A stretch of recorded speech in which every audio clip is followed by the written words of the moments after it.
Donc, bonjour à tous et à toutes, je suis Kevin de Chéchy, postdoctorant au sein du projet POUSSEC.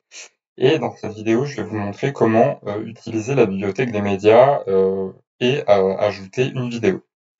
Donc dans la vidéo, dans d'autres vidéos, je vous ai montré comment créer un parcours, explorer la plateforme pour voir les parcours déjà existants, ou encore diffuser son parcours, voire créer des comptes élèves.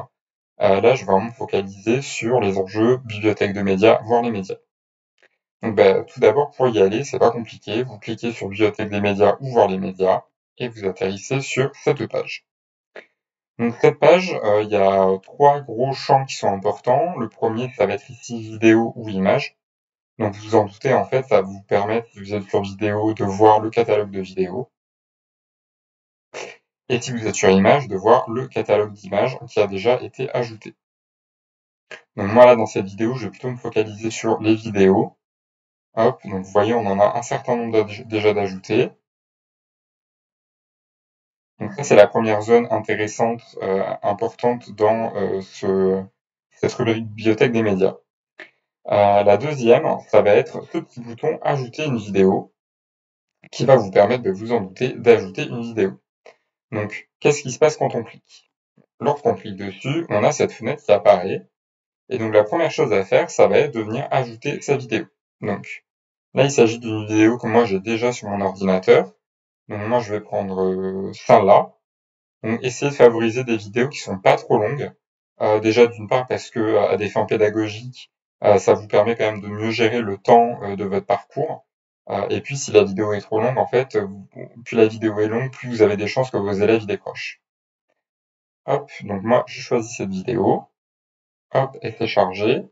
Très important de mettre un titre qui soit bien explicite pour bien reconnaître sa vidéo.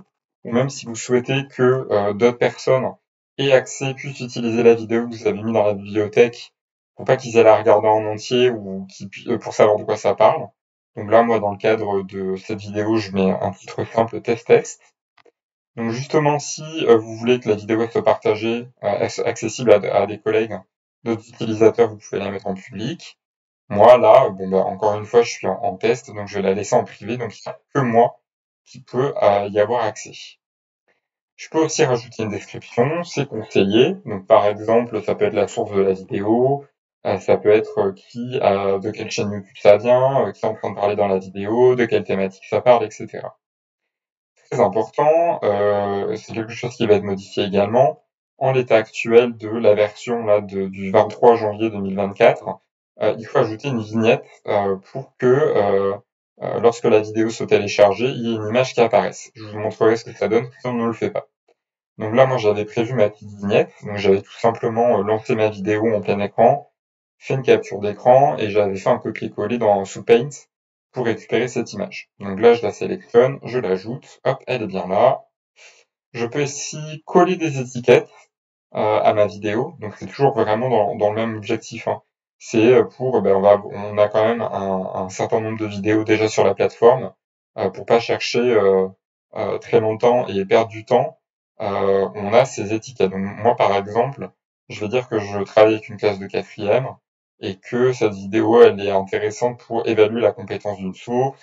Et je vais dire que ça rentre dans la thématique biodiversité écosystème. Bon, c'est pas vraiment le cas, mais ici, je vais choisir cette catégorie à titre d'exemple.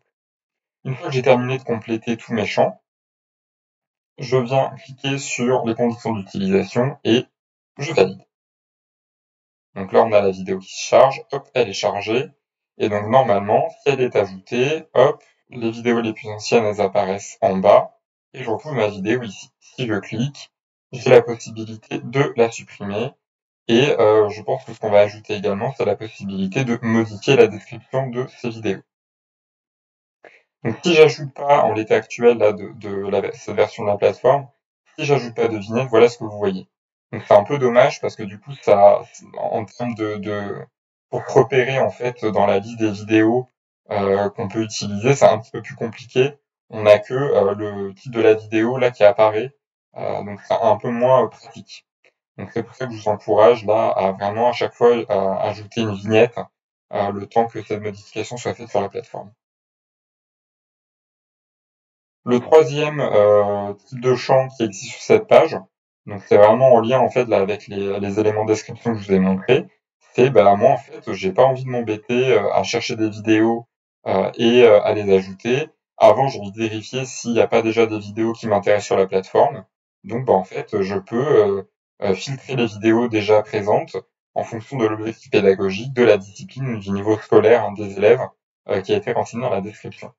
Donc là, moi, par exemple, je veux travailler la compétence d'évaluation d'une source. Hop, donc j'ajoute ce filtre.